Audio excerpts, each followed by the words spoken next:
तो आइए शुरू करते हैं उपन्यास गोदान खंड 28। मिस्टर खन्ना को मजदूरों की यह हड़ताल बिल्कुल बेजा मालूम होती थी। उन्होंने हमेशा जनता के साथ मिले रहने की कोशिश की थी। वह अपने को जनता का ही आदमी समझते थे। पिछले कौमी आंदोलन में उन्होंने बड़ा जोश दिखाया था। जिले के प्रमुख नेता रहे थे, 2 बार जेल गए थे और कई हजार का नुकसान उठाया था। अब भी वह मजदूरों की शिकायतें सुनने को तैयार रहते थे। लेकिन यह तो नहीं हो सकता कि वह शक्कर मिल के हिस्सेदारों के हित का विचार न करें। अपना स्वार्थ त्यागने को वह तैयार हो सकते थे अगर उनकी ऊंची मनोवृत्तियों को स्पर्श किया जाता, लेकिन हिस्सेदारों के स्वार्थ की रक्षा न करना, यह तो अधर्म था। यह तो व्यापार है, कोई सदाव्रत नहीं कि सब कुछ मजदूरों को ही बांट दिया जाए। हिस्सेदारों को यह विश्वास दिलाकर रुपए लिए गए थे कि इस काम में 15-20 सैकड़ों का लाभ है। अगर उन्हें 10 सैकड़े भी न मिले तो वे डायरेक्टरों को और विशेषकर मिस्टर खन्ना को धोखेबाज ही तो समझेंगे। फिर अपना वेतन वह कैसे कम कर सकते थे? और कंपनियों को देखते उन्होंने अपना वेतन कम रखा था। केवल 1000 रुपये महीना लेते थे। कुछ कमीशन भी मिल जाता था, मगर वह इतना लेते थे तो मिल का संचालन भी करते थे।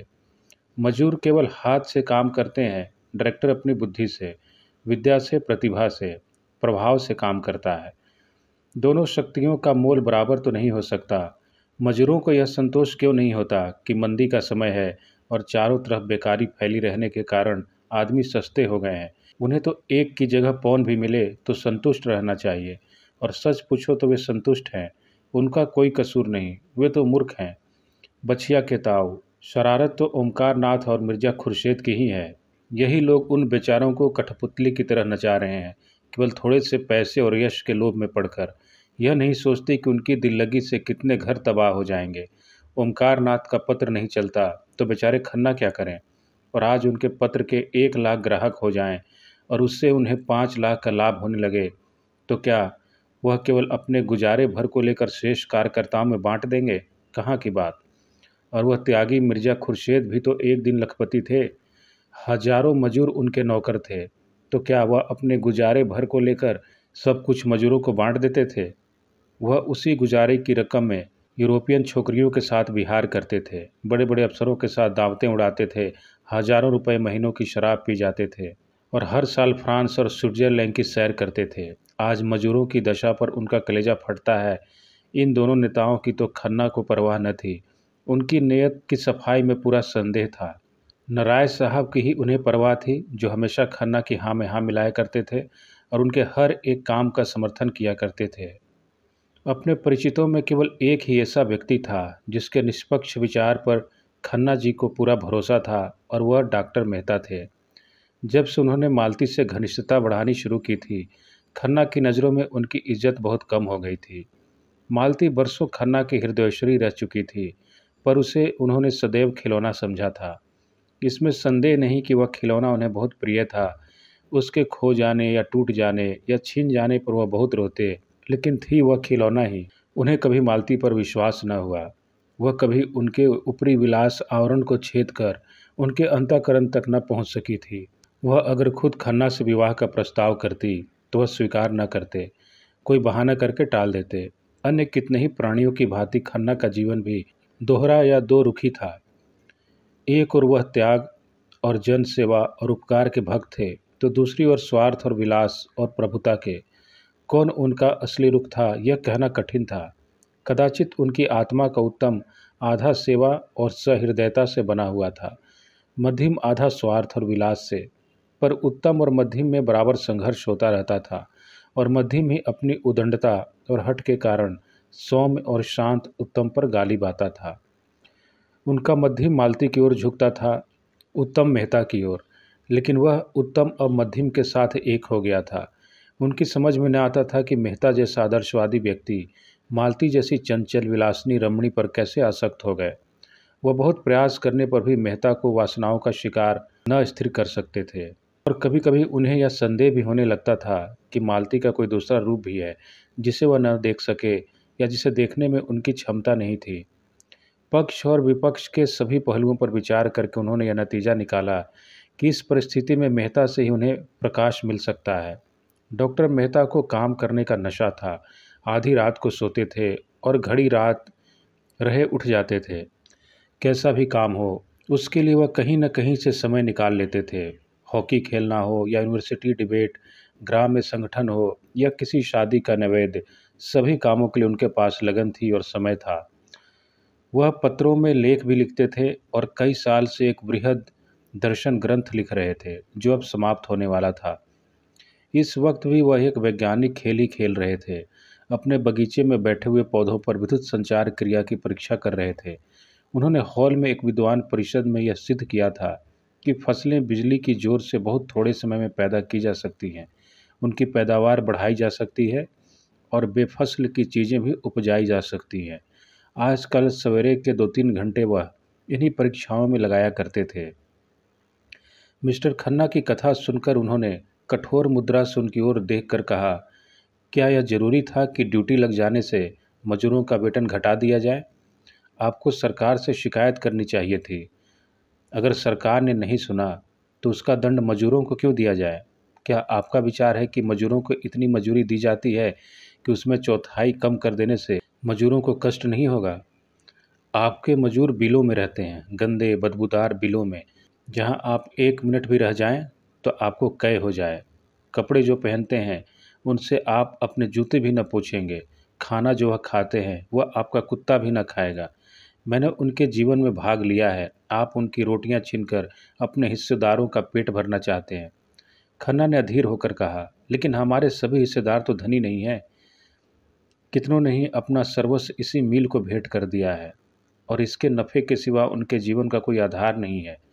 मेहता ने इस भाव से जवाब दिया जैसे इस दलील का उनकी नज़रों में कोई मूल्य नहीं है।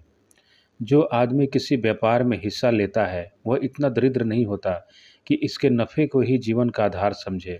हो सकता है कि नफ़ा कम मिलने पर उसे अपना एक नौकर कम कर देना पड़े या उसके मक्खन और फलों का बिल कम हो जाए, लेकिन वह नंगा या भूखा न रहेगा।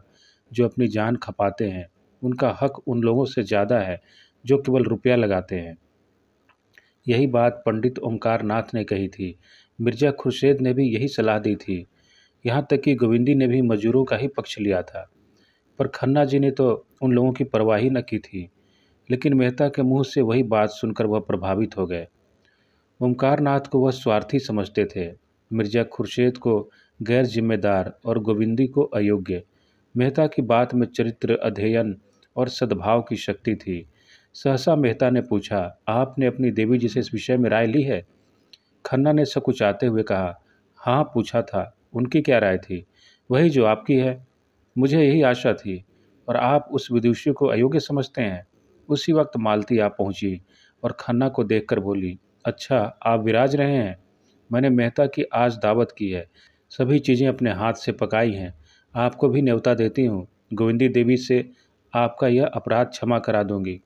खन्ना को कुतूहल हुआ, अब मालती अपने हाथों से खाना पकाने लगी है। मालती, वही मालती जो खुद कभी अपने जूते न पहनती थी, जो खुद कभी बिजली का बटन तक न दबाती थी। विलास और विनोद ही जिसका जीवन था। मुस्कुरा कर कहा, अगर आपने पकाया है तो जरूर खाऊंगा। मैं तो कभी सोच ही नहीं सकता था कि आप पाक कला में भी निपुण हैं। मालती निसंकोच भाव से बोली, इन्होंने मार मार कर वैद बना दिया, इनका हुक्म कैसे टाल सकती? पुरुष देवता ठहरे। खन्ना ने इस व्यंग का आनंद लेकर मेहता की ओर आंखें मारते हुए कहा, पुरुष तो आपके लिए इतने सम्मान की वस्तु न थी। मालती झेपी नहीं। इस संकोच का आशय समझकर जोश भरे स्वर में बोली, लेकिन अब हो गई हूँ, इसलिए मैंने पुरुष का जो रूप अपने परिचितों की परिधि में देखा था उससे यह कहीं सुंदर है। पुरुष इतना सुंदर, इतना कोमल हृदय। मेहता ने मालती की ओर दीन भाव से देखा और बोले, नहीं मालती, मुझ पर दया करो, नहीं मैं यहाँ से भाग जाऊँगा। इन दिनों जो कोई मालती से मिलता वह उससे मेहता की तारीफों के पुल बांध देती, जैसे कोई नवदीक्षित अपने नए विश्वासों का ढिंढोरा पीटता फिरे। सुरुचि का ध्यान भी उसे न रहता और बेचारे मेहता दिल में कट कर रह जाते थे। वह कड़ी और कड़वी आलोचना तो बड़े शौक से सुनते थे, लेकिन अपनी तारीफ सुनकर जैसे बेवकूफ़ बन जाते थे। मुंह जरा सा निकल आता था जैसे कोई फप्ती छा गई हो। और मालती उन औरतों में न थी जो भीतर रह सके। वह बाहरी बाहर रह सकती थी, पहले भी और अब भी, व्यवहार में भी विचार में भी। मन में कुछ रखना वह न जानती थी। जैसे एक अच्छी साड़ी पाकर वह उसे पहनने के लिए अधीर हो जाती थी। उसी तरह मन में कोई सुंदर भाव आए तो वह उसे प्रकट किए बिना चैन न पाती थी। मालती ने और समीप आकर उनकी पीठ पर हाथ रखकर मानो उनकी रक्षा करते हुए कहा, अच्छा भागो नहीं, अब कुछ न कहूँगी। मालूम होता है तुम्हें अपनी निंदा ज़्यादा पसंद है। शक्कर मिल की चिमनी यहाँ से साफ नजर आती थी। खन्ना ने उसकी तरफ देखा। वह चिमनी खन्ना के कीर्ति स्तंभ की भांति आकाश में सिर उठाए खड़ी थी। खन्ना की आंखों में अभिमान चमक उठा। इसी वक्त उन्हें मिल के दफ्तर में जाना है। वहाँ डायरेक्टरों की एक अर्जेंट मीटिंग करनी होगी और इस परिस्थिति को उन्हें समझाना होगा और इस समस्या का हल करने का उपाय भी बतलाना होगा। मगर चिमनी के पास यह धुआं कहाँ से उठ रहा है? देखते देखते सारा आकाश बैलून की भांति धुएं से भर गया। सबों ने सशंक होकर उधर देखा। कहीं आग तो नहीं लग गई? आग ही मालूम होती है। सहसा सामने सड़क पर हजारों आदमी मिल की तरफ दौड़े नजर आते थे। खन्ना ने खड़े होकर जोर से पूछा, तुम लोग कहाँ दौड़े जा रहे हो?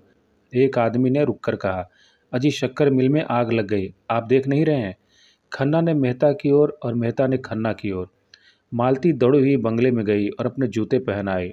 अफसोस और शिकायत करने का अवसर न था। किसी के मुंह से एक बात न निकली। खतरे में हमारी चेतना अंतर्मुखी हो जाती है। खन्ना की कार खड़ी थी ही तीनों आदमी घबराए हुए आकर बैठे और मिल की तरफ भागे। चौरस्ते पर पहुंचे तो देखा सारा शहर मिल की ओर उमड़ा चला आ रहा है। आग में आदमियों को खींचने का जादू है। कार आगे न बढ़ सकी। मेहता ने पूछा, आग बीमा तो करा लिया था ना? खन्ना ने लंबी सांस खींचकर कहा, कहाँ भाई, अभी तो लिखा पढ़ी हो ही रही थी। क्या जानता था कि आफत आने वाली है। कार वहीं राम आश्रय छोड़ दी गई और तीनों आदमी भीड़ चिरते हुए मिल के सामने जा पहुंचे। देखा तो अग्नि का एक सागर आकाश में उमड़ रहा था। अग्नि की उन्मत्त लहरें एक पर एक दांत पीसती थीं, जीभ लपलपाती थीं, जैसे आकाश को भी निगल जाएंगी। उस अग्नि समुद्र के नीचे ऐसा धुआं छाया था मानो सावन की घटा कालिख में नहाकर नीचे उतर आई हो। उसके ऊपर जैसे आग का थरथराता हुआ उबलता हुआ हिमाचल खड़ा था। हाथे में लाखों आदमियों की भीड़ थी। पुलिस भी थी, फायर ब्रिगेड भी, सेवा समितियों के सेवक भी, पर सब के सब आग की भीषणता से मानो शिथिल हो गए हों। फायर ब्रिगेड के छींटे उस अग्नि सागर में जाकर जैसे बुझ जाते थे। ईंटें जल रही थीं, लोहे के गार्डर जल रहे थे और पिघली हुई शक्कर के परनाले चारों तरफ बह रहे थे। और तो और जमीन से भी ज्वाला निकल रही थी।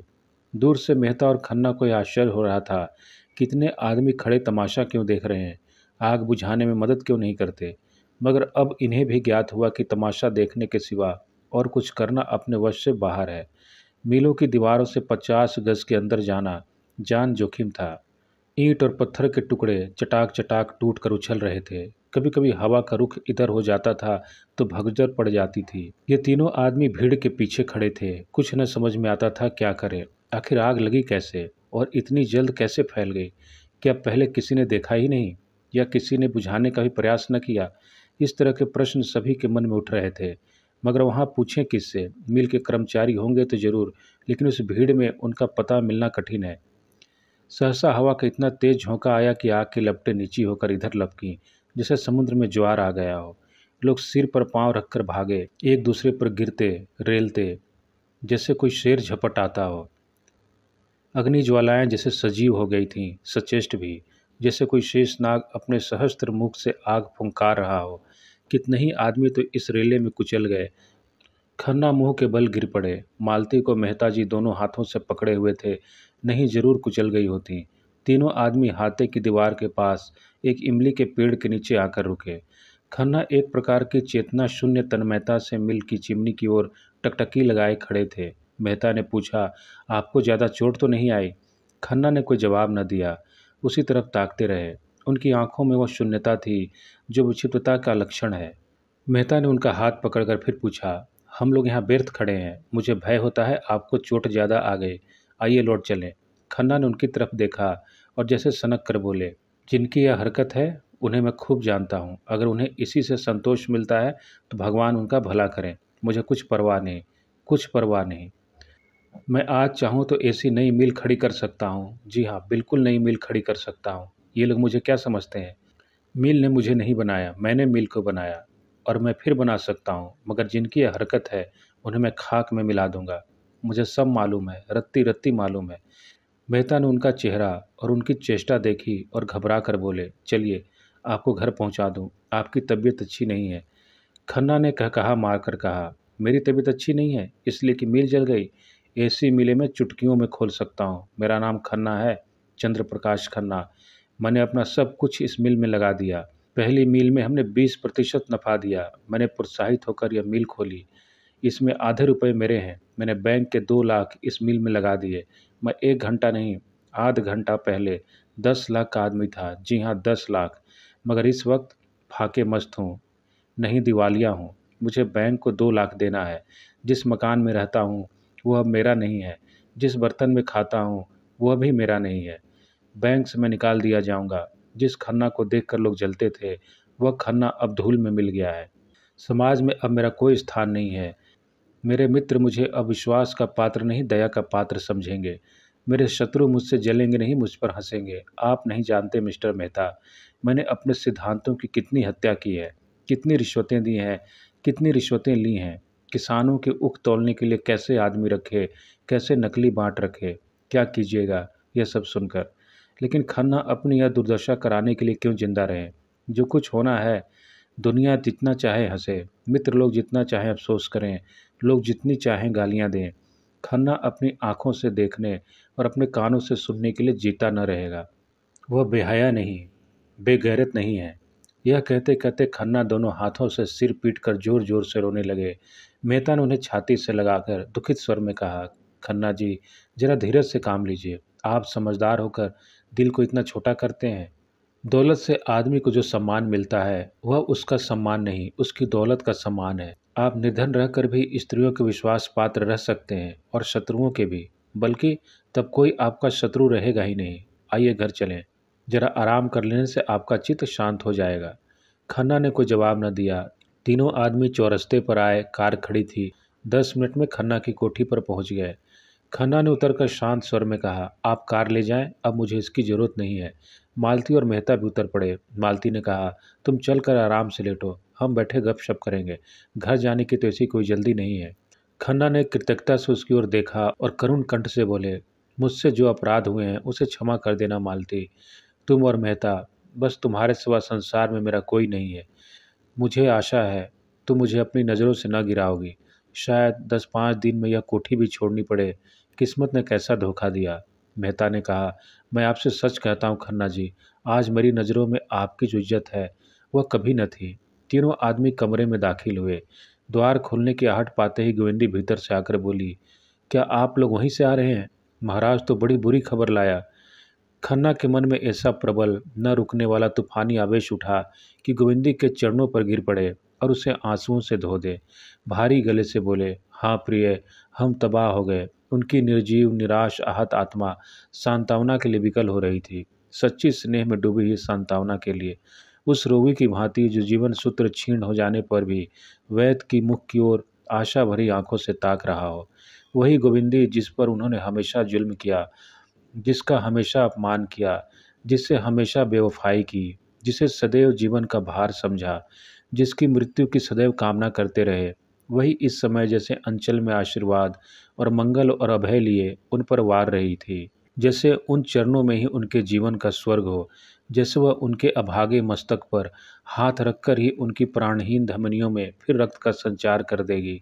मन की इस दुर्बल दशा में, इस घोर विपत्ति में मानो उन्हें कंठ से लगा देने के लिए खड़ी थी। नौका पर बैठे हुए जल विहार करते समय हम जिन चट्टानों को घातक समझते हैं और चाहते हैं कि उन्हें इन्हें खोद कर फेंक देता, उन्हीं से नौका टूट जाने पर हम चिमट जाते हैं। गोविंदी ने उन्हें एक सोफा पर बैठा दिया और स्नेह कोमल स्वर में बोली, तो तुम इतना दिल को छोटा क्यों करते हो? धन के लिए जो सारे पाप की जड़ है। उस धन से हमें क्या सुख था? सवेरे से आधी रात तक एक न एक झंझट, आत्मा का सर्वनाश। लड़के तुमसे बात करने को तरस जाते थे। तुम्हें संबंधियों को पत्र लिखने तक की फुर्सत न थी। क्या बड़ी इज्जत थी? हाँ थी, क्योंकि दुनिया आज तक धन की पूजा करती चली आई है। उसे तुमसे कोई प्रयोजन नहीं। जब तक तुम्हारे पास लक्ष्मी है, तुम्हारे सामने पूंछ हिलाएगी। कल उतनी ही भक्ति से दूसरों के द्वार पर सिजदे करेगी, तुम्हारी तरफ ताकेगी भी नहीं। सत्पुरुष धन के आगे सिर नहीं झुकाते, वह देखते हैं तुम क्या हो। अगर तुम में सच्चाई है, न्याय है, त्याग है, पुरुषार्थ है, तो वे तुम्हारी पूजा करेंगे। नहीं तुम्हें समाज का लुटेरा समझकर मुंह फेर लेंगे, बल्कि तुम्हारे दुश्मन हो जाएंगे। मैं गलत तो नहीं कहती मेहता जी? मेहता ने मानो स्वर्ग स्वप्न से चौंक कर कहा। गलत? आप वही कह रही हैं जो संसार के महान पुरुषों ने जीवन का सात्विक अनुभव करने के बाद कहा है। जीवन का सच्चा आधार यही है। गोविंदी ने मेहता को संबोधित करके कहा, धनी कौन होता है, इसका कोई विचार नहीं कर सकता। वही जो अपने कौशल से दूसरों को बेवकूफ़ बना सकता है। खन्ना ने बात काट कर कहा, नहीं गोविंदी, धन कमाने के लिए अपने में संस्कार चाहिए। केवल कौशल से धन नहीं मिलता, इसके लिए भी त्याग और तपस्या करनी पड़ती है। शायद इतनी साधना में भी ईश्वर मिल जाए। हमारी सारी आत्मिक और बौद्धिक और शारीरिक शक्तियों के सामंजस्य का नाम धन है। गोविंदी ने विपक्षी बनकर मध्यस्थ भाव से कहा, मैं मानती हूँ कि धन के लिए थोड़ी तपस्या नहीं करनी पड़ती, लेकिन फिर भी हमने उसे जीवन में जितने महत्व की वस्तु समझ रखा है, उतना महत्व उसमें नहीं है। मैं तो खुश हूँ कि तुम्हारे सिर से अब बोझ टला। अब तुम्हारे लड़के आदमी होंगे, स्वार्थ और अभिमान के पुतले नहीं। जीवन का सुख दूसरों को सुखी करने में है, उनको लूटने में नहीं। बुरा न मानना, अब तक तुम्हारे जीवन का अर्थ था आत्मसेवा, भोग और विलास। देव ने तुम्हें उस साधन से वंचित करके तुम्हें ज़्यादा ऊंचे और पवित्र जीवन का रास्ता खोल दिया है। यह सिद्धि प्राप्त करने में अगर कुछ कष्ट भी हो तो उसका स्वागत करो। तुम इसे विपत्ति समझते ही क्यों हो? क्यों नहीं समझते कि तुम्हें अन्याय से लड़ने का यह अवसर मिला है? मेरे विचार से तो पीड़क होने से पीड़ित होना कहीं श्रेष्ठ है। धन खोकर अगर हम अपनी आत्मा को पा सकें तो वह कोई महंगा सौदा नहीं है। न्याय के सैनिक बनकर लड़ने में जो गौरव, जो उल्लास है, क्या उसे इतनी जल्दी भूल गए? गोविंदी के पीले सूखे मुख पर तेज की ऐसी चमक थी, मानो उसमें कोई विलक्षण शक्ति आ गई, मानो उसकी सारी मूक साधना प्रगल्भ हो उठी थी। मेहता उसकी ओर भक्तिपूर्ण नेत्रों से ताक रहे थे। खन्ना सिर झुकाए इस देवी प्रेरणा को समझने की चेष्टा कर रहे थे और मालती मन में लज्जित थी। गोविंदी के विचार इतने ऊंचे, उसका हृदय इतना विशाल और उसका जीवन इतना उज्जवल है। उपन्यास गोदान का आगे का भाग खंड 29 में।